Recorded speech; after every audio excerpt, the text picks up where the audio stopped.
Is it possible to go from living on the streets of LA to being the biggest band in the world in only a couple years? Is it possible to beat up your fans and still have them love you and want an autograph? Is it possible to reach the highest of the highs of rock stardom only to blow it all and lose it all? Is it possible to hate all your bandmates and never speak to them again, only to speak to them again? Find out on this episode of Music Maniacs with Sight After Dark as we talk about guns and roses.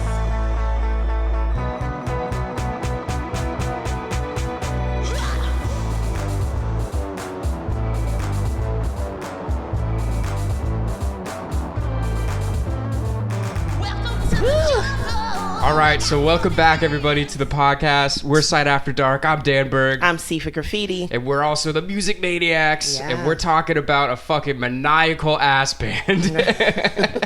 All right, we're talking about Guns N' Roses, one of the most legendary, most rockin'est bands of all time. Yeah. And I couldn't be more excited to do it. Me neither. We're right here in the middle of one of the best jungles on earth, the concrete jungle. We are in the middle of the concrete jungle, and we're here only so that we can talk about Guns N' Roses. No other reason why we're here in New York City. Exactly. But to talk about them. So I don't even know where to start. There's so many different places that come together for this band to even like become a thing. Like there's Seattle, there's Lafayette, Indiana. Absolutely. There's Los Angeles. Of course. Like how do we start it to bring all these people together? Like, I mean, let's start with the front man. Let's start with Alex. Let's start.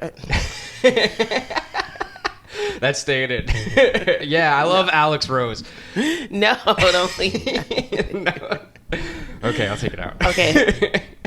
Let's start with the origin stories. Let's start with Axl Rose.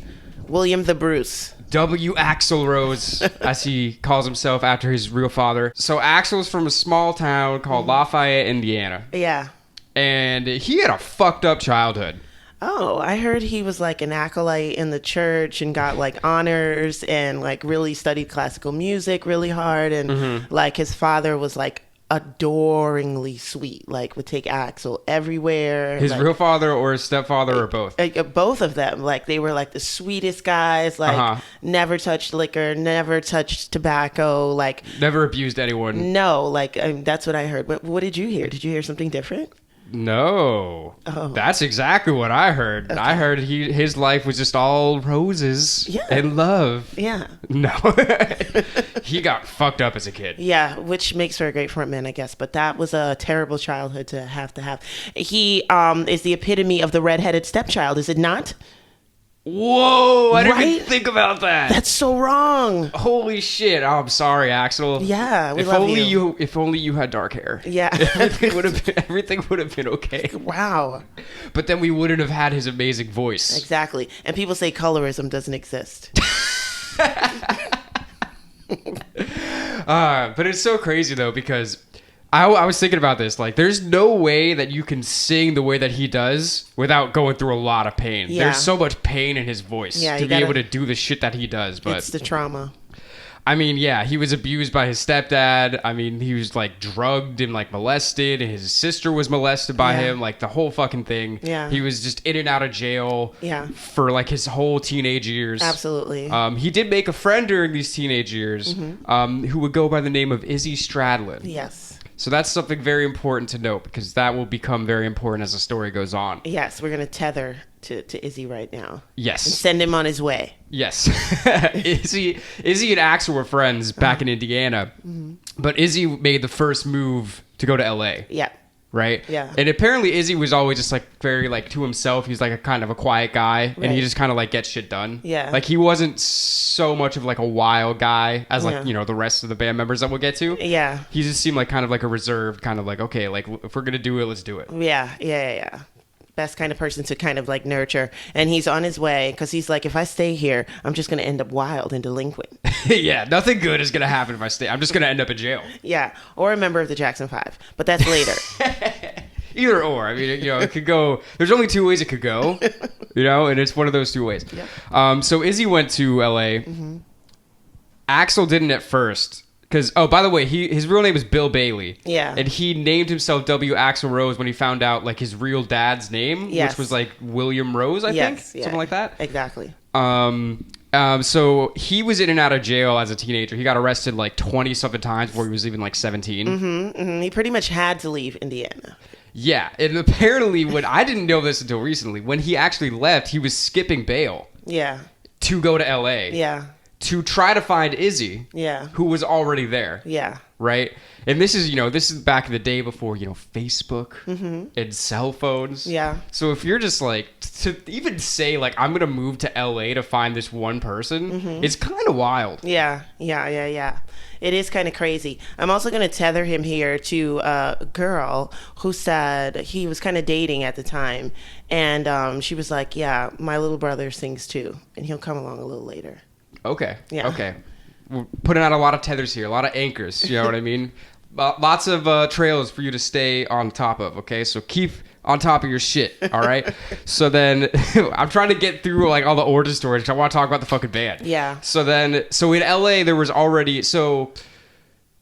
Saul Hudson. Yes. AKA Slash. Yes. Aww. Who was given the name Slash by one of his mom's friends. His mom's was a designer in LA, and Slash knew the whole LA crowd, and Slash used to run around all crazy and stuff like that. Yeah. And he was called Slash. Yeah. Not because he was like a hard rocking dude. Okay? Yeah. Him and his boy from very young age, Steven Adler, they started jamming when they were like kids, just like in high school, like in their garage and stuff. Yeah. Steven Adler played the drums. Yeah. Right. Yeah. So now we already have a lot of things going on here. We got these two coming from Indiana, coming to LA. We got these two that were already from LA. Right. And then there's another guy that'll come in from Seattle. Yes. By the name of Kurt Cobain. Yeah. The originator. He started a band called Nirvana, and then he quit, and then he joined Guns N' Roses later. That's what happened. Right? Yes. Tell us in the comments if that's what happened. I'm kind of confused about this part. But yeah, so he'll come in later. Yeah. But Duff, the bass player, he's from Seattle. So the way that it all came about, it's actually kind of fucking confusing. To be honest. Too many people. There's just so many people in like the early like formation of Guns N' Roses. Like I cannot keep the story straight in my head. Right. So I'm gonna try to condense it into this. That's why when they wrote their books, they all accused each other of lying. Yeah, nobody fucking remembers. There's too many people. Basically, so LA was like the height of the music scene then, right? It was everybody was just trying to be in bands, right? On the Sunset Strip and everybody was trying to be like Poison and Motley Crue and blah, blah, blah, blah, blah. Yeah. Very glam. And there was just everybody, all these bands, and people say that people were just trying out different bands like fucking socks. Like, I'll be in this band one day, I'll be in this band one day, blah, blah, blah, blah. So there's just all these people coming in and out, and there was these two bands that were kind of like circling each other. Yeah. Right. There was LA Guns. Yes. And Hollywood Rose. Right. And I think Hollywood Rose had Axl and Izzy in it. Yeah.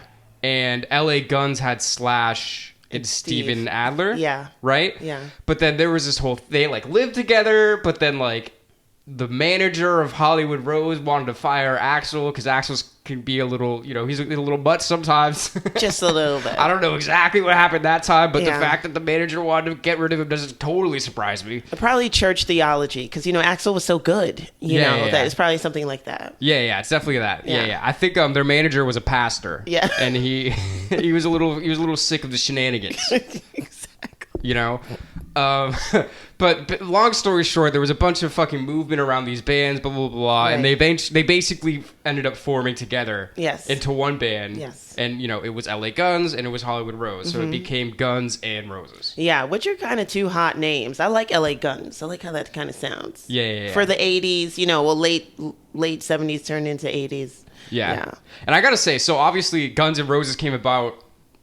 Wow. The Guns N' Roses came about because of those two bands forming. Yeah. But I think the name Guns N' Roses is a perfect name for what the band became. Yes. Because it's like they're very aggressive and dangerous, like possibly a gun of some kind. Possibly. But at the same time, they can be very tender and sweet. Very tender and sweet sometimes. And, a good amount of the band members are not bad to look at. Just like a rose. But then when you grab the rose or you touch it, ta-da, you're bleeding. Poison. Yeah, exactly. Yeah.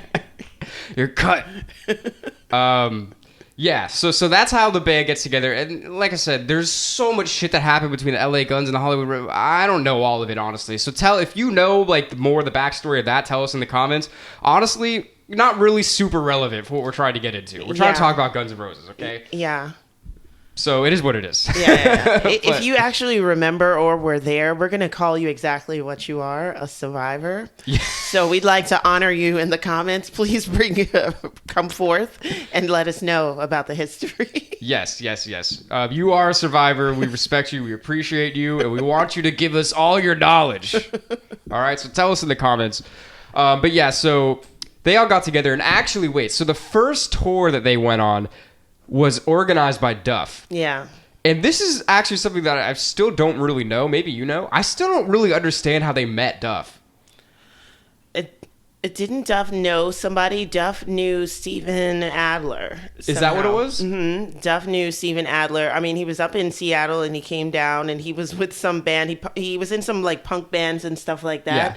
And I mean, this is probably like, I mean, they're so close, the cities in a way. I mean, not like super close, but like, and I know he knew Steven Adler. So that's, okay. I don't know exactly how, you know, here's an invitation to join. Right. You know, I don't know that, but. Well, yeah. I knew they did a few rehearsals with their other bass player and they didn't really like him. Right. So that's when he came in. But yeah, I feel like all the things that I learned, it was just like, oh yeah, and then Duff joined the band. I'm like, well, what the fuck? How does this, the guy from Seattle? Like, where does this come in? Like. Yeah, I know he did an audition. Like he was playing around, and now he read an audition for a bassist, and it happened to be them. Yeah, so they liked them. Okay, yeah. Well, shout out to Duff. Duff's the man.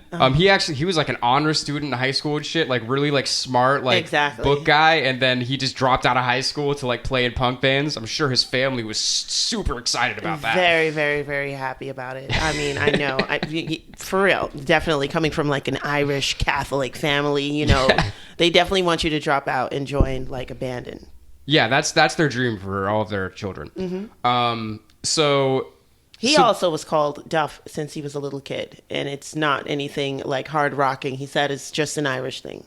Yeah, shout out to Duff. I love Duff. He's one of my favorites. Yeah. But yeah, so they get together, and Duff booked a tour from LA back to Seattle, his hometown, and you know he was playing in punk bands, so we knew a bunch of like little clubs on the way too. Yeah. So we kind of like had the connections to make that happen. Yeah. And this tour ended up being a fucking disaster. And it's funny because I think actually Slash and Steven weren't technically in the band until they were about to go on the tour, right? Yeah, because in a way, they kind of hated Slash. In a way, they didn't want him to join the band, and Slash was like following them around for a while trying to join. Yeah. I don't know what it is. I don't know if they knew he was like a Hollywood kid. I don't know what the deal was, but they really hated him. He's just too good. He's going to make us all look bad. That's probably what it is. Axl's like, hey, I'm the chick magnet here, right? And Duff doesn't have to say anything. He's just standing there. He's like, really? I'm just tall. I'm just the tall, good-looking, blonde pretty guy. one. That's just me. I don't have to, say anything. But no, so Duff booked his tour, and it was like the other drummer and guitarist definitely could tell it was a little bit of a makeshift tour because they were like, I don't know how I feel about this. I don't know if I'm going to go on this tour. Right. And the thing is, I don't really remember their names, and neither does history, because guess what? You fucked up. Yeah. You really fucked up by not going on this tour. They didn't want to go on the tour, so that's when Slash and Steven came in, and they rehearsed for like 2 days before they went on the tour. Mm-hmm. So they're going on this tour from LA to Seattle, like, West Coast tour, and their car breaks down like immediately. Mm-hmm. So you have one of two choices. Are you going to give up? Are you going to go back? Or are you just going to figure it the fuck out? You got to write this story, man. So they figured it out. They were like, shit, we'll just hitchhike 1,000 miles with our guitars, 5 guys on the fucking sidewalk, like on the side of the highway in leather jackets, looking like we just got kicked out of a motorcycle gang with our guitars. I'm definitely giving these guys a ride. Yeah, I mean, who isn't driving around with like a full cargo van that just happens to have room for these 5 men? Yeah. That to give them a ride all the way up to Seattle. Oh, they must be part of some type of barbershop quartet. Yeah, they must be singing doo-wop on the side. But so they eventually hitchhiked the entire tour. Yeah. Which is insane. Absolutely insane. Welcome to earlier times. Yeah, you couldn't do that anymore. No, people would just beat you up just because you're hitchhiking. They're just like, I don't normally beat people up or stop on the road, but you're out here hitchhiking and I got to teach you a lesson. You look like someone that should get beat up. But yeah, no. So they eventually made it to these shows, but then you know they literally just started as a band, so nobody was at these fucking shows. So then the club promoters are trying to like not pay them at all. Yeah. And fucking Axel's like basically like assaulting the club owners, like we need some money or we're gonna fucking die. We need to eat. Like we have no money. Like, yeah, absolutely, and that's what Jesus would do. Right. And his manager, that was the pastor, that's what he suggested. He was like, God wants you to rob these club owners. Yes. And Axel was like, well, who am I to argue with God? Right? So that's what they do. And they eventually, you know, they make it back to LA. And after that, you know, they're just like this. Yeah. They're like, we've already been through the shit. This was our first tour. Chapter 1. Chapter fucking 1 what a crazy way to start a band. Yeah. Like that's forging a band in the fire. Exactly. Right there. Exactly. You know what I mean? There's no easing into it. They're just like, all right, we're hitchhiking 1,000 miles to play fucking rock and roll music. Because what are you going to do? I mean, in America, like LA is like the epitome. Like you've already been there, to the beach, to the sun, to the fun, to the girls, to the music. Yeah. Like, you know, go on tour, go hitchhike. Like, yeah. You know? And it just shows how like dedicated they were and how real they were. Yeah. Because there's a lot of other, you know, bands from this time. Would they have done that? I'm not going to call anyone out. I think there's a lot of like pretty boys from this era that were not about to just try to hitchhike 1,000 miles to play a show and possibly make $5. Exactly. And break a heel? No. And by the time they get there, their hair would be all flat. Exactly. You know what I mean? Nobody wants that. Nah. So they were just always really fucking about that rock and roll shit. Like that was all they knew. Mm-hmm. Like that was all they were trying to do. Yeah. So they get back to LA, and now they're playing the clubs in LA when, again, they're just so different from all these other fucking glam bands. Mm-hmm. They're just real. They're living in a studio that doesn't even have a bathroom. Right. There's like 5 guys just sleeping on the floor. It's like a 12 by 18 studio. It's fucking crazy. These guys are insane. Like, I think there's a quote from like Jimmy Page and like Ozzy Osbourne that they like lock their doors immediately. You know, they were like, whoa. They're like, what's going on with these kids? They're scared. These kids are scary. No, if I were these old bands, I would love these guys because, you know, you're watching like the glam happen. You're watching like the 70s end. And then here come the 80s with these kids. I personally would love these guys. And a lot of them did. Yes. Yeah, but it's just crazy how, you know, they just worked their way up from, you know, I mean, they were literally basically homeless. Yeah. Right? And they went from that to just, they start playing all these clubs in LA and they start to just create such a buzz for themselves. Yeah. That it's kind of hard to ignore. Yeah, definitely hard to ignore. And I do want to pop in here and say homeless in LA is different. As opposed to homeless in New York? Yes. Well, you don't need as many coats. I was telling the story to my brother one day, and I'm like, oh, yeah, this person, he's like a surfer type. He's out in L.A., and my brother's like, oh, he's a bum. And I'm like, no. He's like, oh, no. Those are surfers over there, but over here we call them vagrants. And yeah, that just reminded me of Pulp Fiction. He's like, what do you want to do? I want to wander the earth. He's like, so you want to be a bum? With no currency and no job, that's what you're going to be, a bum. But anyway, not to get off topic here. We're still in LA with Pulp We're still Fiction. in LA. We're still in LA. And Guns N' Roses are still in LA. Yep. So they're building up this huge following. Because nobody's seen some shit like this before. Because they are, like I said, like they are the real fucking deal. Yeah. Like that's the whole thing. That's why everybody was drawn to them so much. Because you're talking about an era where everything is so commercialized and sensational. Yes. And then here they come in. They're just like, yo, we're just trying to get fucked up and play rock and roll music. Yeah. I don't give a fuck about anything else. Yeah, they definitely hit the polar extreme of the excess on the other side, you know, of that pole. Like it was like crazy. But yeah, they had like one of like when the music comes out, it's still like the biggest or one of the biggest debuts in music history. Yeah. But there's still a lot that happened even going into that. Yeah, it's just insane. I'm just saying, like where they're going is like it's like swelling, like you know. Like this is really some storybook type shit. Like you would never expect this to really happen. Yeah, you know what I mean? It's crazy how big they got, but. Mm-hmm. But yeah, so and this is I've said this to you before. This is like how I compare like the glam bands to Guns N' Roses. Okay. Like Motley Crue, right? Yeah. They look like some guys that would try to like steal your girl, right? Yeah. But Guns N' Roses look like some motherfuckers that would rob you for heroin money. Like, it is not the same thing. It definitely It isn't. is just so different. Yeah. It's like your girl's going with them anyway. And, they might as well rob you while they're at it. It's like, oh, that's a nice watch. You don't need that, do you? But yeah, so they obviously they develop quite a following in the scene. Yeah. And then eventually they play a show. There's like 20 record label A&R people at this like one show. Yeah. I love the word of mouthness of this. Yeah. Well, this is how it had to go back in the day. Yeah, You but know? I mean that's just so great still. Like, Yeah. Just everybody knows, like, have you seen this band? Yeah, There's and it gets nothing like this. It gets to corporate. That's insane. Like, I love that. Yeah. And it was so corporate, everybody was trying to sign them. Uh-huh. But there was only really one label that was willing to let them do whatever they wanted. Yeah. And that was Geffen Records, led by David Geffen. Shout out to David Geffen. Who, yeah, we got to shout him out. He's just great at finding talent and letting the talent do what they do. His stamp is everywhere. You know what I mean? Yeah. Yeah. So he was like, okay. He wasn't going to offer them as much money as some of these other people. Yeah. But he was going to let them do whatever the hell they wanted, and he was going to kind of nurture them to become the best that they could be. Right. And as a songwriter, that was really important to Axl, like the creative freedom, you know, which he definitely took full advantage of. Yes, he did. Studios. And so they got signed to Geffen, and they start, laying down the sound. And it's funny because the whole time that they were a band, even before they got signed, they were so all over the place that the whole vibe is kind of like, this could all fall apart at any second. Yeah.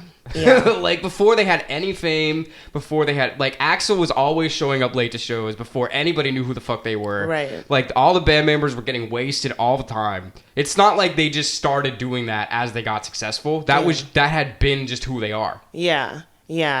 And that's so interesting about it, too, because it's like when they play together, the way they support each other in terms of like the music, it's like it comes out like that. It doesn't come out as if like they're like, okay, well, really thinking hard about what they're going to do. Right. It seems like they just step in a room and start to like support each other musically. Yeah. Which is insane.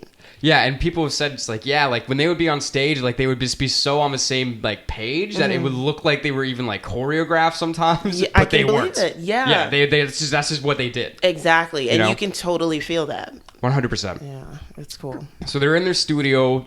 They're bankrolled by Mr. Geffen, right? And they lay down a couple little nice little pretty little ditties.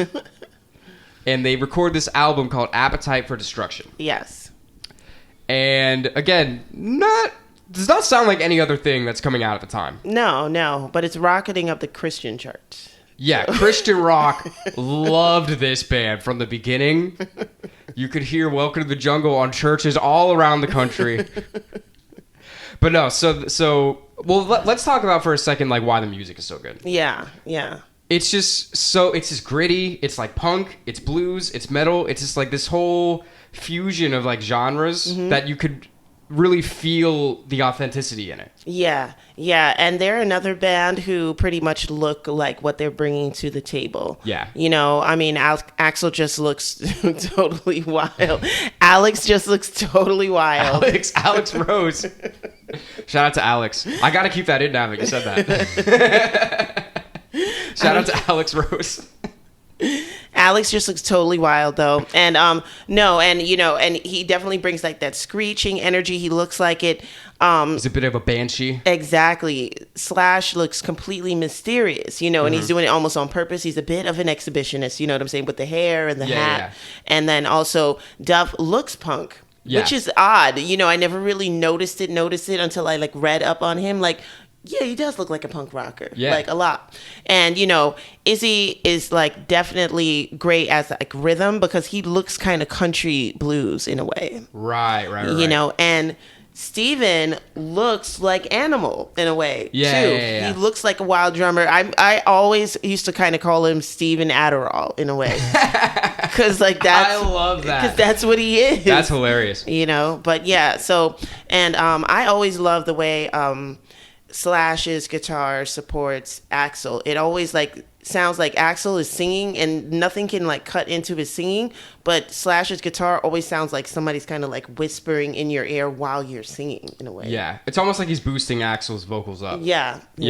Yes, Axl just a crazy, amazing voice. Slash, it's funny because he said like a big reason the way that he presented himself the way he was because he was actually very shy, right? So he had like, he was always had the long hair in front of his face. He had the glasses on, the hat, because he didn't really want necessarily everyone to know who he was like that. Yeah. And a lot of the time, he wanted to just let his instrument speak for himself. Yeah. And that's one of the, it's like, you kind of know everything you need to know about Slash from listening to him play. Yeah. It's you know so what true. I mean? It's true. And he authentically looks like the type of person that is a little bit shy and doesn't like to be like the chattier person. Yeah. But there is like a deity that looks like Slash though, that wears the hat and is like mysterious and stuff like that. And sometimes they'll show him in like cartoons. Frank Zappa? It's like this some guy? Louisiana. Exactly. It is. Oh my God. It's him. You tell us the difference between these two dolls up here. But yeah. Anyway. But and yeah, then I want to shout out Duff's backing vocals too. Yeah, in his harmonies, the backing vocals that Duff does adds so much to the sound that I didn't even realize until I got older and I was really kind of like dissecting music. Mm-hmm. But he adds a lot that way, and his bass playing is also great. Mm-hmm. Izzy's a great rhythm guitarist. He really fills out the sound, and then Steven has. He has a lot of personality in his drumming. Mm-hmm. Like there's a very interesting like bounce to it. It's not like it's not super straightforward. Right. Yeah. His arms are always kind of like out and bent. It's kind of like around the drums as opposed to like hitting center. Yeah. So they're working on their debut album, Appetite for Destruction, and they put it out, and it does all right when they put it out, but it doesn't really make a lot of waves. And especially, for the time and the money that Geffen put into them, it wasn't what they were expecting. Yeah. So Geffen gets pissed. they made a music video for Welcome to the Jungle, and MTV refused to play it. Yeah. They were like, this is violence. Exactly. This is too violent for us. Okay, we're MTV. We're a classy organization. We're not going to be sullied by these guns and these roses. We definitely are not. And they're like, well, what about the video is violent? They play it, and MTV is just like, that guy with the red hair, he just looks violent. He has this craziness in his eyes. We don't need this on our airwaves, okay? We don't condone this until the money comes in. Exactly. So they were like only playing it at night after they got their arms bent, maybe from the bigger wigs that actually probably subsidized MTV. They were like, look. Well, what I heard is that Geffen himself basically begged them to play the video. Yeah. He was like, come on, guys. Like, this band is fucking great. The song is killer. Just play the video. Just play it one time. And they're like, you want us to play the video? Okay. We'll play it one time at like 4 a.m. on a Sunday. All right, how about that? He was like, whatever. Please, just play it. So MTV plays it one time at like the shittiest time spot they could ever possibly give it. Right. And immediately after they play it, their phones are lighting up. What was that? Exactly. Play that again. That was the craziest shit I've ever seen. I want more. Yep. It just went like wildfire. Like that's awesome. Like that just like lighting up all the airwaves and stuff, and them just going from not even being able to be played to going to being played like everywhere. Well, it's interesting. It's something that we kind of talk about sometimes. It's like at the end of the day, when it comes to music and really anything, like kind of art, like the people are the ones that have the power. Yeah. Because you can have like a label that tries to create something that like push it down people's throats. Some people might buy it, but if you have something the label isn't necessarily trying to push so much, but everybody is flocking to it, guess what the next big thing is? You know what I mean? The people really have a lot of the power when it comes down to what's actually selling and what's actually influential. Yeah. And this is the case. It's like MTV did not want people seeing this fucking video. Exactly. And that's so silly, MTV. Who in the world do you think is up at 4 a.m. on a Sunday? Somebody that's like 20-something years old. Strung out. Yeah. Yeah, that's actually a really good They don't have to go to bed. They're in college or they're done with college or whatever. You know what I mean? Yeah, that's who's up. Like. And then as soon as all those calls are coming in, MTV changes their tune real fast. They're like, oh, I guess there's money to be made here. Interesting. Oh. They walk into the offices, which are like, really like a whole filled with like people that are over 50 in suits, and they're like, you're fired, you're fired, you're fired, you're fired. You're cool. Exactly. And you're fired. I'm out. Yeah. So now all of a sudden Guns N' Roses is starting to rule the fucking airwaves, and they put out their second single. Yes.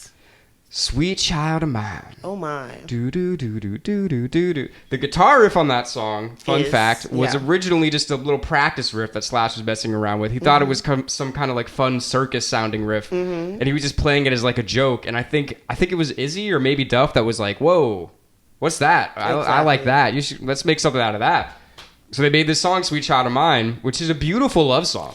Let's talk about the way that song just builds up, right? You know what I'm saying? Starting with like the riff.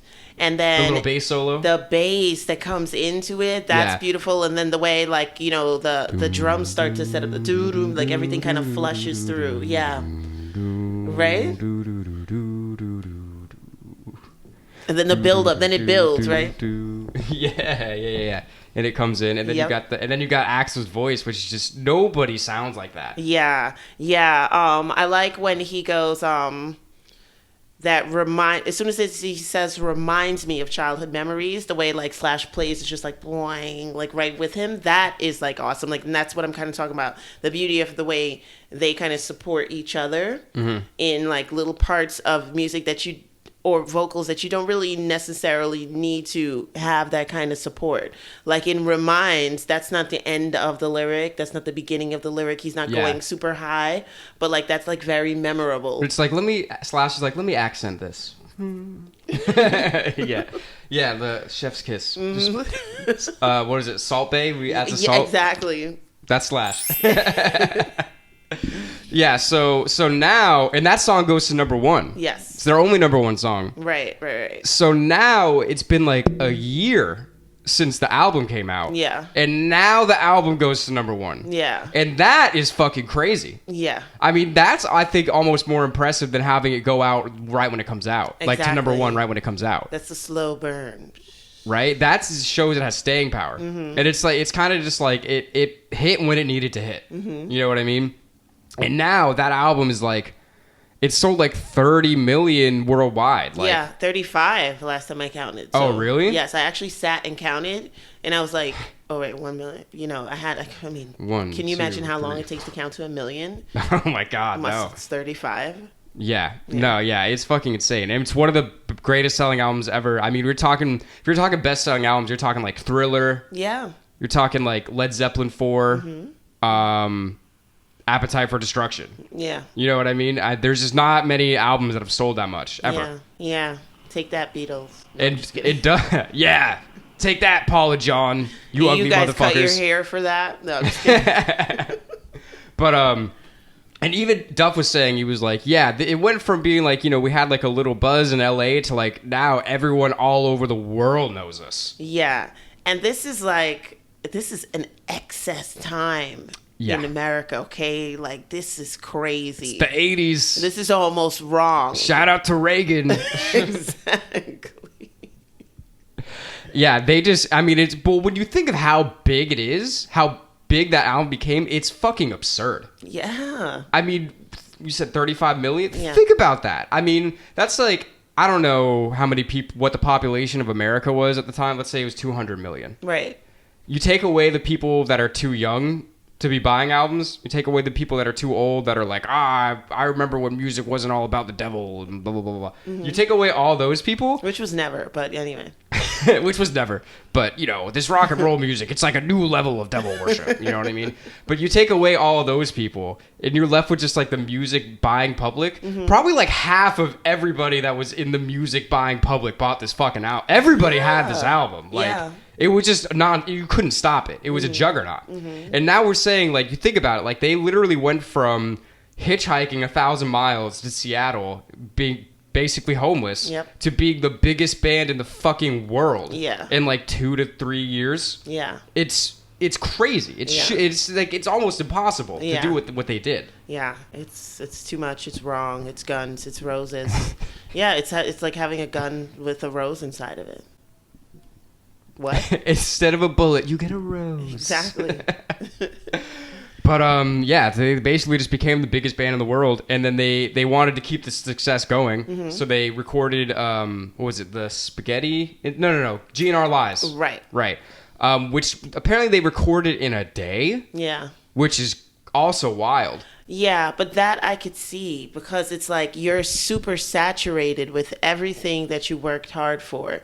So everything is about music. Everything is about your guitar. Like, now there's people that's fixing your guitar for you. Like, it's just taking little things off of you that hyper focus you onto things that you really need to do. Yes. So if they're like, okay, well, we need like 10 riffs like now, like you can go in and kind of play anything. I don't have anything else to worry about. Yeah, so I could totally see that.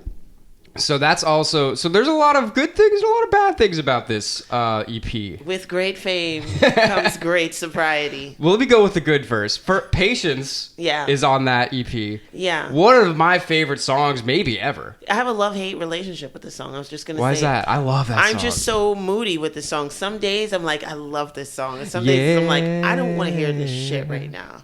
Like, I don't know. Oh, it's so good, though. Yeah. And it's acoustic, so we should mention that. So it shows another side of more of a Roses side of the Guns N' Roses, For sure. And it's just a beautiful, I think it's just a beautiful song. Oh my God. Roses are red. So is Axl. Who's blue? I don't know. Slash when he almost dies and has to get an adrenaline shot to the heart. Yeah. That's different. That's later. I can go for a while with this. Roses are red, Slash is blue. Duff is sweet. And so are you? Oh my gosh. And Izzy is too? Yeah. But yeah, so the album does well, but there's also a lot of controversy in the album. Because they have, what was it, 1 in a Million? Yeah. Where, honestly, Axl says a lot of slurs against a lot of people. I mean, I listened to that song the other day. I'm like, this is fucking wild. Yeah. I'm like, why did you put this out? Like, I don't even know what his like justification was at the time. It was like he was putting himself in like a character or some shit. Like, I don't even know. And then some of it was like him saying that he went through so many different experiences, and these are his personal experiences. He's not talking about everybody. All right. Yeah. So calm down. Yeah. He's talking about that one specific guy or girl or person or whatever. Yeah. Well, he really went for it on that fucking song. Jesus. And he was using a lot of words that he probably shouldn't have been using.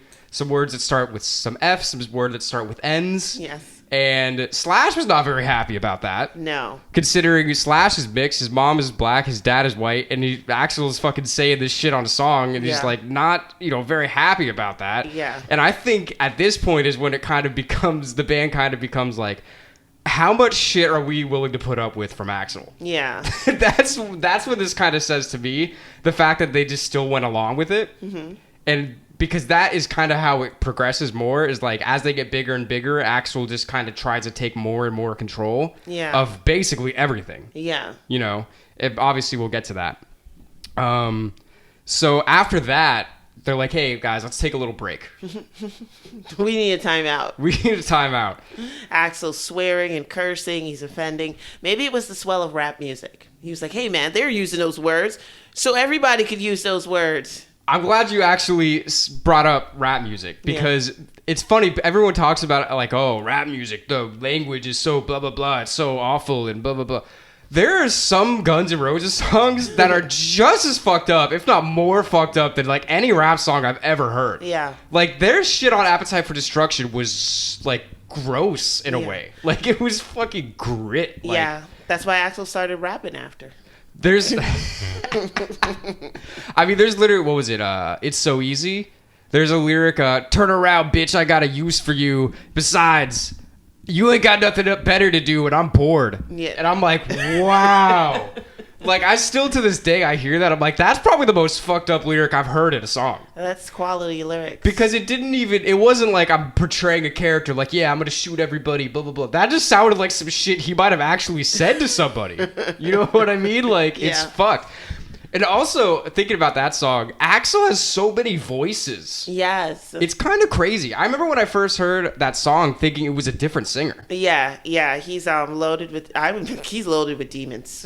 Yeah. 100%. Kind of crazy. I believe it's diagnosed crazy. Oh my god. And the way that he can switch voices so fast. The low one is the scary one. Yeah, his regular speaking voice is actually like very low. Yeah. You know, he kind of just talks like, you know, kind of down here. But then he sings over here.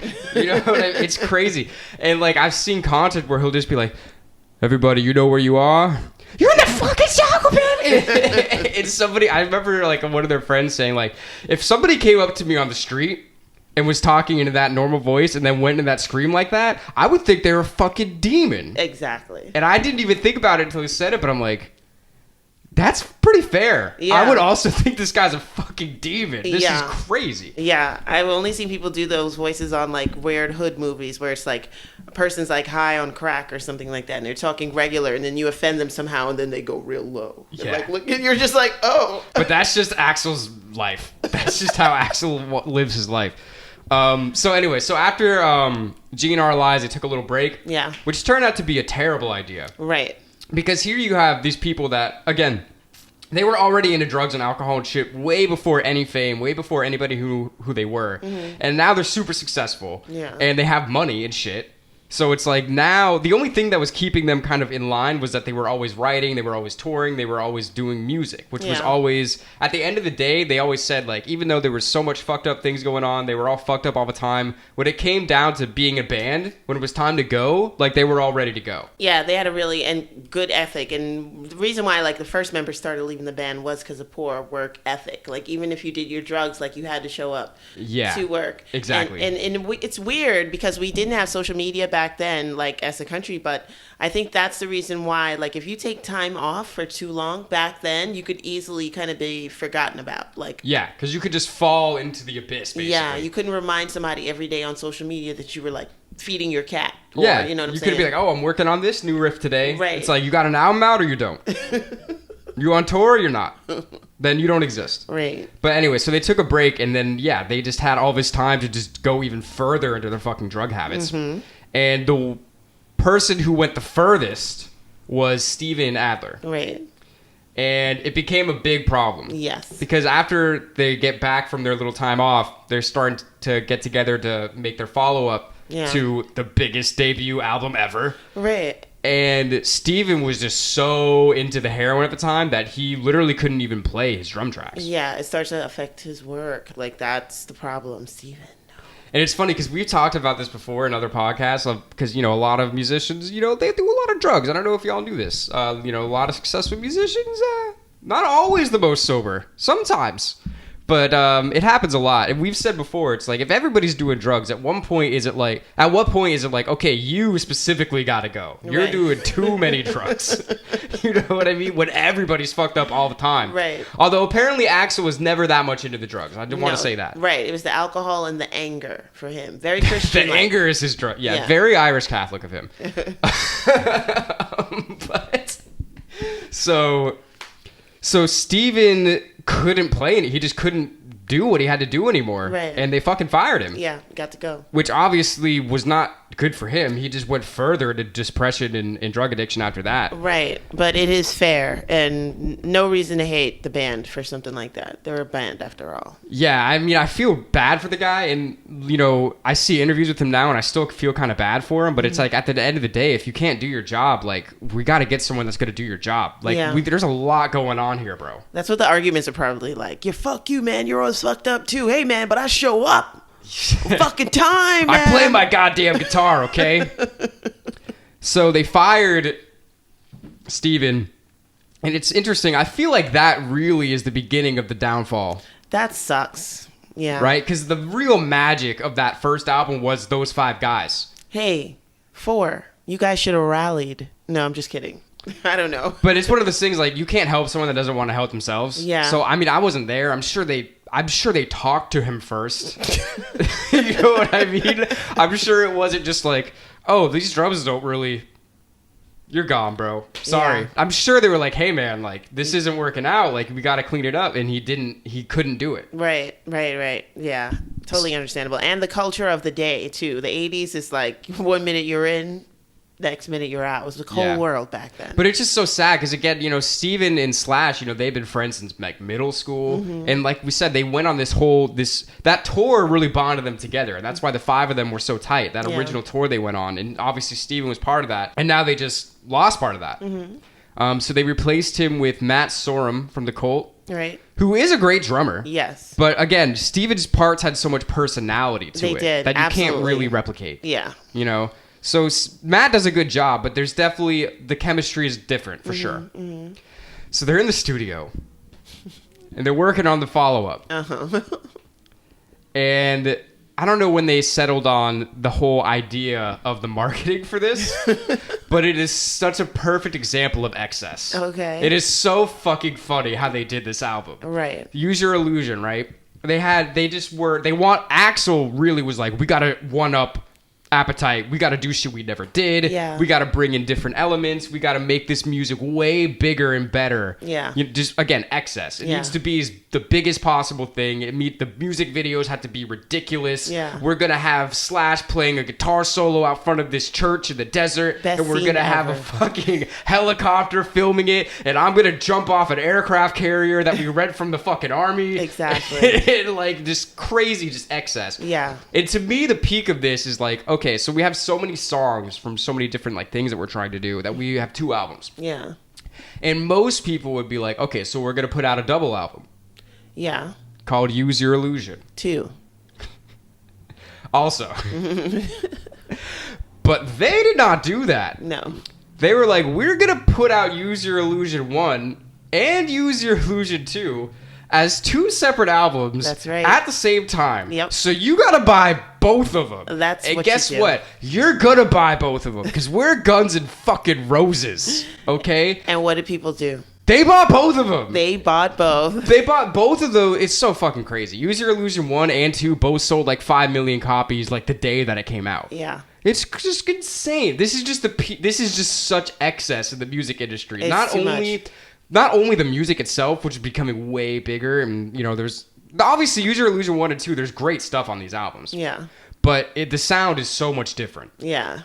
You got keyboards, you got strings, you got... Yeah, I would say a little bit more refined on the gun and on the rose. Okay, Yeah. so I'm not a gunsmith and I don't know, I'm not a florist, but please put in the comments, what's the most refined gun and refined rose that you can find? Because these 2 albums were freaking bangers. Yeah. Yeah. They absolutely were. And it just, I don't know, it's just so funny. Like, the whole thing is just so, it's just such an example of excess. Like, that's all I think of the whole time. It's like, we have to make the biggest possible albums that we can, with the biggest drug intake still, besides Steven, obviously. Actually, I think Izzy got sober around this time. Yeah. Anyway, and we gotta have the biggest music videos. We're talking about millions of dollars spent on these music videos. You know how you know it was excess? Let me just break down Axl's wardrobe around this time. Let's start from head to toe. Axl had a flat ironed hairdo, okay? Flat iron, they brought that out. Sometimes he had glasses on. Sometimes he had a suit jacket. And sometimes he had on really fitted, tapered jeans with a hole to let you know he's about that life. But it went from T-shirts and messed up leather boots to suit jackets and glasses. It's biker shorts that are way too short. With a fur coat. Yeah. You gotta do that. Of course. Yeah. So they put out the Use Your Illusions 1 and 2. And again, the music is great. Yeah. I mean, I feel like there were some tracks that weren't amazing between the 2 of them. I think if they had just put out the highlights from both as Use Your Illusion, yeah, I think it probably would have done better, to be honest. Right, I think so too. And it would have had more staying power, I think, because to this day, Appetite for Destruction has a staying power. Yeah. I mean, I've probably listened to that album all the way through just as much as any other album that I've listened to. Yeah, it's a good one. Whereas Use Your Illusions, there's certain songs that I'll listen to a lot. Right. But I don't know, how many times have you really listened to both of them all the way through? No, not a lot. But I will listen to like November Rain all the time. I'll listen to Don't Cry. Don't Cry, all right, so Use Your Illusion. So Axl was dating this girl way back in the day, and then she's just like, she calls him all of a sudden. He's past the debut of the first album, and she's like, my brother's coming to town and he's looking to sing, and it just happens to be Shannon from Blind Melon. And the Shannon from Blind Melon shows up for background vocals. He's just hanging out with Axl, and Axl's like, hey man, I love your voice, man. You want to do some background vocals on this little ditty I'm working on? It's a small album. Not a big deal. No big deal. And Shannon shows up, and he's actually in the video, the helicopter scene at the top for Don't Cry. You can see him there, which is weird because as a kid, I never noticed him. And Blind Melon kind of came around the same time. Yeah, I didn't even know that. And I didn't know he's in the video, though. Damn, I'll have to check that out. Yeah, that's and he cool. And Duff kind of have similar voices, so they like blend in with that haunting kind of thing. Yeah. Yeah. Oh, that's cool. Yeah. Yeah, so that happened. I didn't know about that. That is a thing. It did happen. And the Use Your Illusion albums sell great. Yeah. So what do? You go on tour. Yes. And we're talking about excess here. So what are we going to do? We're going to have the biggest, longest tour that's ever fucking existed. We're going to be on tour for like 3 years. We're going to circle the globe twice. Yeah.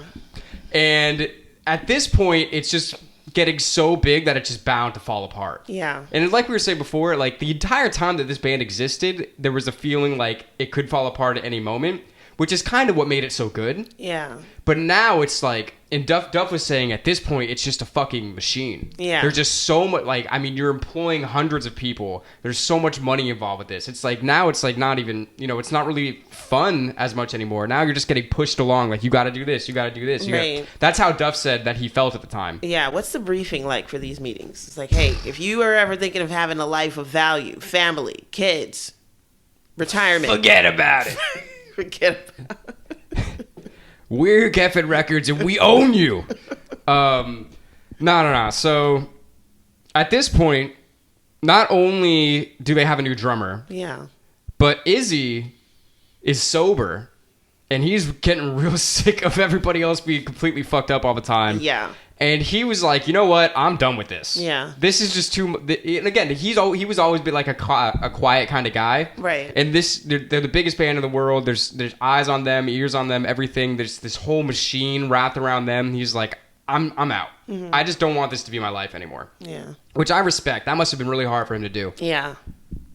But he did it. He definitely did. And the band was definitely getting fragmented. Axl makes that speech on stage talking about heroin abuse, and it's like Duff and Slash to kind of feel away. Oh, I almost forgot about that. They were opening for the Stones, right? Yeah. And they were talking about, I think they were about to sing Mr. Brownstone. Yeah. And it's Axl's just like, oh, we got to address an issue here with people fucking around with Mr. Brownstone. And then Slash has to come out and admit it. And Slash said, like, at that moment, it used to be them against the world, like as a band. And I can understand that like thought process. And he's like, when Axl just decides to get up on stage and say that to the crowd about them on stage, he was like, that's when... that's a fucking dick move, guy. Yeah. To say that. Cause he was like, if some of these people don't stop messing around with Mr. Brownstone, this might be the last Guns N' Roses concert you ever see. Yeah. It's like, say that to them not on stage. Right. Like, why you gotta do that? Yeah. Like, I would be fucking upset. Yeah. And again, this is what I was saying before. It's clearly at this point, it's just like, how much shit are you willing to put up with from Axl to continue to be in the band? Is really what it became. Yeah. But at the time, it seemed like it was kind of a good move because the band did get its shit together a little more. Right. Before they went on this huge tour. Exactly. So then Izzy left. Yeah. He got replaced by Gilby Clark, right? Yeah. So now the members are starting to drop. I mean, you know what I mean? It's becoming like Chicago. It's becoming like Chicago. Shout out to the band Chicago. They're great. Check out our podcast on Chicago. Yeah, check out our Chicago podcast. Check out our podcast on Chicago the band and also Chicago the city. But so they embark on this tour, and Axl is just getting wilder and wilder the more successful he is.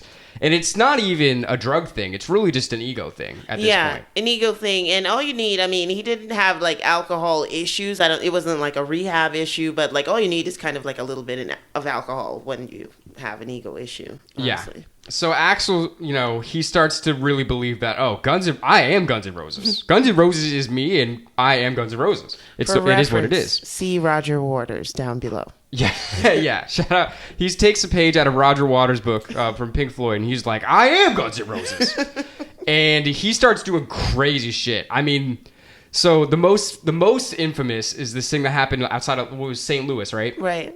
And we were just talking about this before. This is such a legendary thing. It's not cool, really. No. It would have been cool if he kept playing, but he didn't. Yeah. So he was...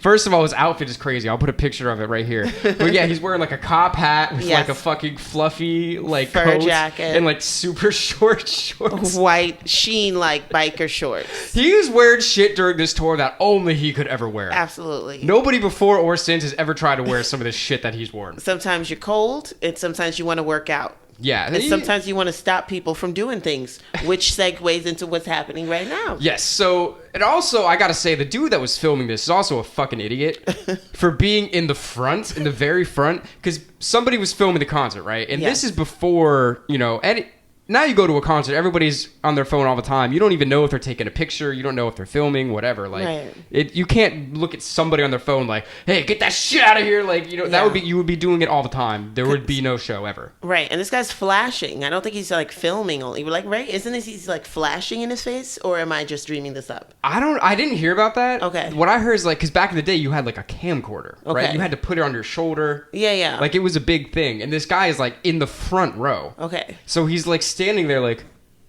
and Axl, this is...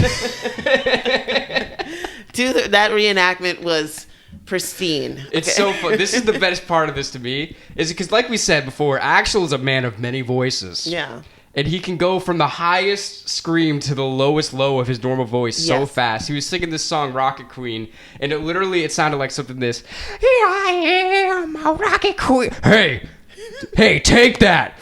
Find that guy and take that. Like, the difference is just so fucking scary. It makes me laugh. Like, I've rewatched that video so many times. It is so funny to me.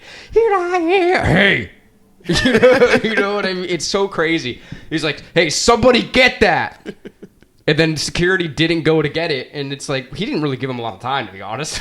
No, it was immediate. He's like, all right, I will. He's like, take that. He says like 3 times only. Somebody get that guy and take that. How are we supposed to know what you're talking about? Yeah.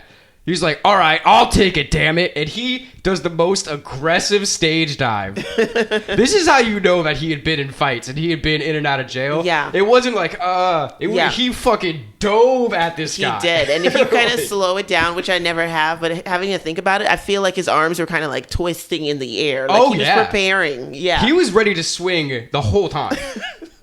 And then, he dives in and he tries to get this shit. And then you can even see he's swinging at people while he's in the crowd. Yes. Which is a dangerous place to be because there's a crowd, hundreds, maybe not hundreds, tens of thousands of people there. And there's one of him in the crowd now. Yeah. And the band's playing the whole time, which I also think is great. Yeah. I want to pause for one of our questions at the beginning. Is it possible to have nothing to lose and have everything to lose at the same time? Well, if you're Axl, I think the answer might be yes. Yeah. So he dives on the guy. He eventually gets back on the stage. And he's like, all right, thanks to this lame-ass security, I'm going home. Throws the mic on the ground, walks off. Yeah.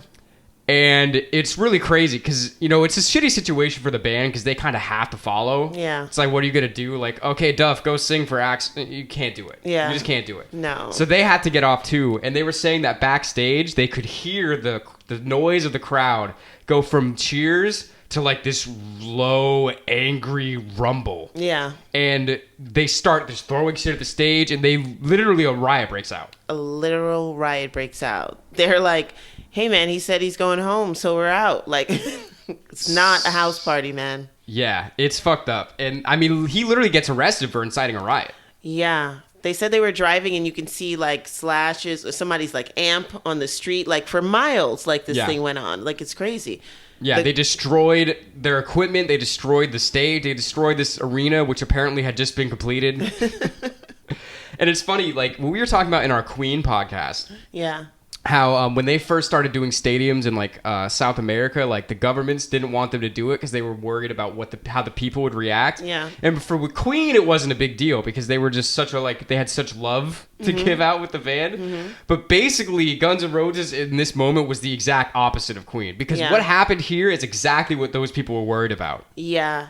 And it's so funny because all the stagehands and stuff were kind of worried about this particular incident too. Because like if you watch the video about it, they're like, oh yeah, we were prepping for the day. So, you know, we had the lights, we were checking everything. Everybody was like, yeah, good. Everything's good to go. And one person was like, yeah, everything's great. Everything's good. We just got to wait to see what he's going to do. Oh, God. And so instantly everybody just God.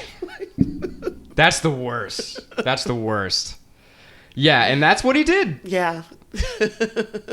And the thing is, this is not the only time that this happened. Right. There was another time, I think this was before, where they were like playing some festival in like Germany, and like some people got like trampled, like 2 people died during their performance. Yeah. And that's when they started to be known as like the most dangerous band in the world. Yep. Like they really had built up like kind of a reputation for this, unfortunately, which is scary. I mean, they literally were a scary band. Like if you didn't know what the fuck was going to happen when you went to the show. But that's the thing we're saying the whole time. It's like part of what made them so great is that it could all fall apart at any second. Yeah. You really don't know, and that is rock and roll. Yeah. You don't know what's going to happen on any night with this fucking band. Exactly. You really don't. Are you going to get a gun or are you going to get a rose?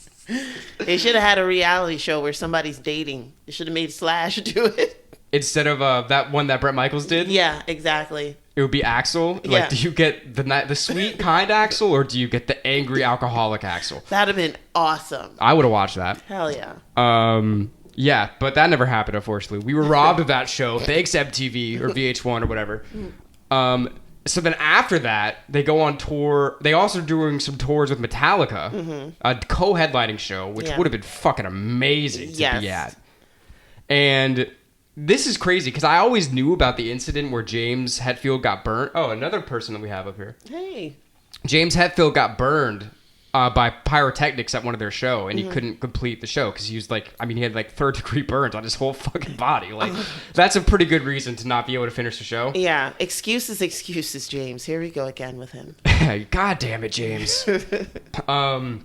So this is the perfect chance for Guns N' Roses to come save the day. Right. But then Axl gets out there and he's just being fucking moody Axl. He's like, oh, I can't like hear myself well or whatever. I'm fucking going home. So then they cut the set short too, and then another riot breaks out. Yep. And it's just like, Jesus, this is getting to be a lot. This is going to be too much. It's too much, but the spell that they have over their fans is really intense. Because like the guy he actually beat up in the first riot, you know, the St. Louis riot. You know to what I clarify, mean? Yeah. They're like in the court case, and you know Axl is there and stuff, and the guy just says to the news media, "It's like I just really wanted to get a picture of my friend, like somebody I thought that I like really loved and like adored and stuff like that." And he actually goes to Axl and is like, you know, would you still sign it? And Axl like looks up at him and is like, gives him a face like, "Are you kidding me, man?" Well, what else would you expect from him? I mean, what do you think he's going to be like? Oh, well, would you say it like that? Exactly. But this is the beauty. This is the Guns N' Roses of it all. Yeah. So, like, Axl looks up at him, and he's like, you know, kind of with the face, "Are you kidding me?" And then he pauses. The guy's name is Bill, too.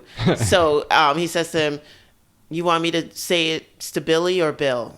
And like, he signs it. And the guy that got beat up is like, "And that's why we love him."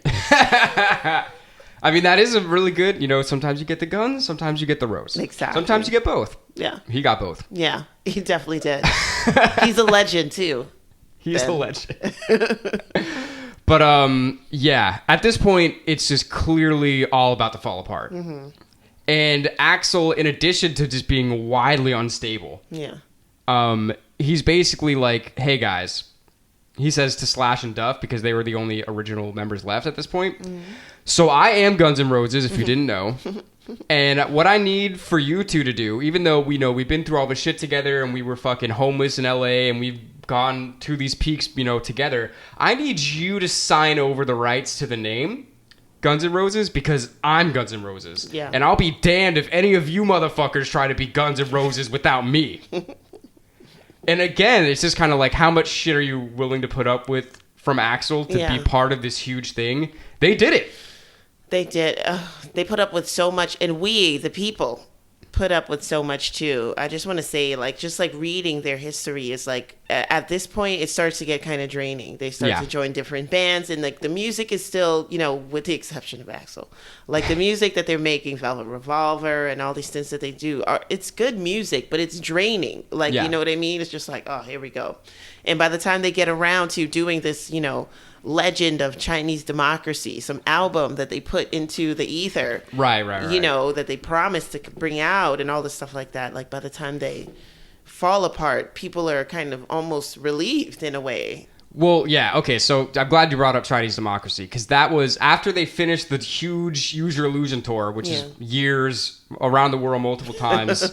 Slash and Duff already gave away the name, and then Axl starts working on the next album, Chinese Democracy, which he promises this is going to be the greatest album you've ever heard. Basically, like, it's going to be amazing. Blah blah blah blah blah. Yeah. After like, I don't think that much long of like them working on it, Slash and Duff are fucking out. Yeah. Slash left first.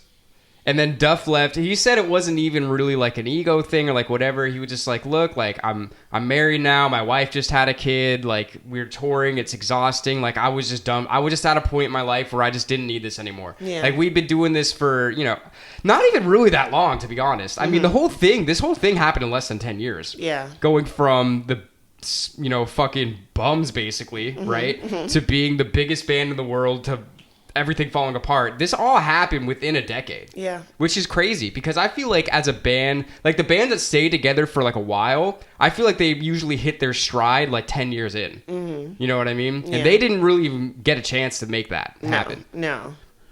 But at that point, Slash and Duff leave, so now the only original member is Axl. Right. So now they start to play some shows as Guns N' Roses, and people are just like, who the fuck are these guys? Like, I know Axl. They brought in a black guy. He had an afro. They brought in an Asian guy. They had a mariachi guy in the back, too, on the drums. And they had an Arabic guy. They're just like, this isn't the Guns N' Roses that we know. Yeah. What I mean, and it took like years for them to even get back to that. Yeah. Because Axl was saying, he's like, yeah, I mean, we basically had to rebuild everything, like the whole stage crew, like everybody that went on the road with us, like our management, like we had to redo everything, because clearly this was not Guns N' Roses really anymore. Yeah. Like, he had the rights to the name because he fucking got it out with an iron fist out of them. But like, it clearly, everybody knew this was not Guns N' Roses anymore. Right. Without Slash, without Duff, with Axl being the only original person, it's like, this is basically Axl Rose and friends. Yeah. You know what I mean? Because it's about the sound, the entire sound, not just the voice. Yeah. And that's the thing, like, you know, as a band, like, you get up together. Yeah. You get up and you get to these heights because of the sound that you're able to make as a collective. Right. And, you know, if you're Axl, if you're someone with the ego at that level, you start to think, no, like, I'm the only reason we're successful. Everyone knows that. You know what I mean? And that's why I think when they got rid of Steven, that was the start of the downward slope, because that is when you really started to fuck with the chemistry. And then the chemistry is what was keeping it together. And then, you know, it just kind of all went downhill from there. Yeah. Sometimes bands, you know, but bands are down to earth people, so nobody's expecting to break up. But you should kind of follow the acting. If you put together a corporate band, like I don't know, B2K or something, you should have like an understudy. You know, they should have been a Steven Adler understudy so that when he drops out, it's like, oh, just bring in Jonesy. Bring in the other guy. Yeah. Yeah, but that's not what happened. So yeah, Slash, Duff, Slash, Duff, and Matt Sorum all left. They all formed Velvet Revolver with Scott Weiland from Stone Temple Pilots, which did very well, and I like their music. Me too. But it's not Guns N' Roses. No, it's like, and why are you here making this music that sounds good, but I'm confused as to why you're here. Well, because honestly, it's because they didn't want to work with Axl anymore. Exactly. That's literally and they still wanted to make music, but like, it's not me. It's what sound you created in me. It's like the playback in me is confused. You know what I mean? It's like, what's Slash doing here with Scott? What's Scott doing here with Slash? This sounds good, but I don't know if this is going to make it. And it didn't, you know, for other reasons. You know, I mean, it's still, they still went platinum. absolutely. Look, listen, don't come for me. This is a really good band, a great band, if anything. Velvet Revolver, okay? Like, but I'm just talking about the confusion of it all. It's just like, oh my gosh. And then, like, you know, Axl's like weird now. It's just all very draining. But no, And also, you got to think, it's like, it's really, to be any other band and then you have to compare it to Guns N' Roses, that's hard. It's just, you're not going to compare. It's like being like, you... Let's say there was somebody that was a member of Metallica and he got kicked out and then he started his own band, and that band is always going to be compared to Metallica. That band is never going to be Metallica. Yeah. You know what I mean? It's like, it doesn't matter what else you do. Guns N' Roses was special for a reason. Yeah. You know? Like, and then like with Velvet Revolver, they're both members of bands that I wish didn't break up. It's just like, what the hell? So it's kind of bittersweet. It's like, oh, so you have the time. You have the time. You just don't like each other. Yeah. But, you know, and the thing is with Axl, like, I get why somebody would get sick of him, but at the same time, like, all those things that make him so hard to work with are why he's so great. Yeah, yeah. So this whole push and pull of the Guns and the Roses, it's something that had been there the entire time, and it's always going to be there if those people are together. When you get into music, and especially if you get into a band, not necessarily a solo act, you should make a pact as a public servant. It's like, you don't get to quit today. Buddy. Yeah. All right. The congressman doesn't wake up and say, you know what? I'm out. No. You finish your tenure and we decide if you should leave or not. We'll vote you out if you know, necessary. But so Axl kept going around touring with Axl and Friends for a while, and eventually they did reform. Yeah. Which is cool. Yeah. I mean, Axl sang for AC/DC for a while, which is fucking crazy. Yeah. That must have been a dream for him. Yeah. But yeah, eventually they did get back and they did some, you know, reunion stuff, and that's cool. And it's cool that, you know, they were able to get to a place that they were able to do that. Yeah. And I really want to shout out Slash at this point, just for, like, I feel like he's just, even though he had times where he was, you know, way too drunk on stage and shit, like, he seems so professional. Me too. Because when you see him in interviews, like, he's never really talking bad about Axl. He's just like, yeah, you know, he just kind of wanted to do what he wanted to do. Yeah. And, you know, it kind of is what it is. And I've literally seen him, like, I've seen videos of him, like, some dude rushed the stage and, like, tackled him, and he just still keeps playing the solo. Like, he is about that fucking guitar. Yeah, he really is. And he's also, like, that chill LA guy, too. Yeah. He's just like, yeah, man, whatever. I definitely got to shout him out too in terms of, like, you know, technology and media. Like, they name things after him. Like, he's got a pedal. I got his pedal. There you go. I was, like, looking for it. I don't know why up here. Yeah, I'm trying to think of where it is right now. I think it's in my closet. I'm not going to go get it, but it's a great pedal. It's a distortion and also an octave pedal. And I think that's one of the reasons why he left as well too, because, like, this is not an era where it was about, like, the lead singer as much too. It's about, like, all the members of the band. And if you are just a standout, you're just a standout. He probably said to himself, like, I'm Slash, though. Like, you know what I mean? Like, they had been in movies already by now. Like, I think it was, like, the Dirty Harry movie. Axl couldn't be in it because he was at Steven Adler's bedside ODing. Oh. Yeah, like, you know, they were supposed to be in some Dirty Harry movie. I read that. And, like, Axl and Steven weren't in it, but the rest of the guys are in the movie. So they had, like, gotten pretty big for, you know, people to decide that they wanted to leave. Right. And I know Slash was involved in, like, you know, other bands and, like, even production and stuff like that. He played with Michael Jackson. You know what I mean? Yeah. And Michael Jackson even attacked him on stage, and he still stayed playing the solo. Yeah, he doesn't stop, okay? So, yeah, I just want to shout out Slash also. He's one of my favorite guitar players. Yeah. But yeah, I mean, that's pretty much the story of Guns N' Roses. I mean, they went from the lowest of lows to the highest of highs to having it all fall apart. Yeah. In true rock and roll style. Yeah. I mean, there's no other way to say it. I mean, they really lived it. Yeah. And here we are fucking talking about them. Exactly. They made it to the other side, which is awesome. Yeah, it is crazy that none of them are dead. Not even Steven. I mean, he had, like, a fucking stroke, like a cocaine-induced stroke, and, like, his speech is fucked up. But he's still alive. They still do interviews with him. He's still touring. Yeah. His band is called Adler's Appetite, I believe. Nice. Because he had to cash in somehow. Of course. You know what I mean? Of course. There's no copyright issues with that. No. You know? No. So good for him. I respect that for him, you know, just going for it. And he's always playing drums. Like, he never let it completely destroy his life. Yeah. Which it totally could. If you're the biggest band in the world, you get kicked out. Like, some motherfuckers literally might kill themselves after some shit like that. Yeah, I mean, it's a total hats off to them. I'm like super proud of them just for that. Just for like being alive here, like more than 30 plus years later. Yeah. Like, that's crazy. Yeah. 100%. So shout out to all the guns. Shout out to all the roses. Shout out to all of you for watching. This has been Music Maniacs with Sight After Dark. If you like the podcast, check out patreon.com/Music Maniacs to help us continue doing this and to make more episodes just for you. Yay. But until that time, we're Sight After Dark. We'll see you soon. See ya. Welcome to the jungle.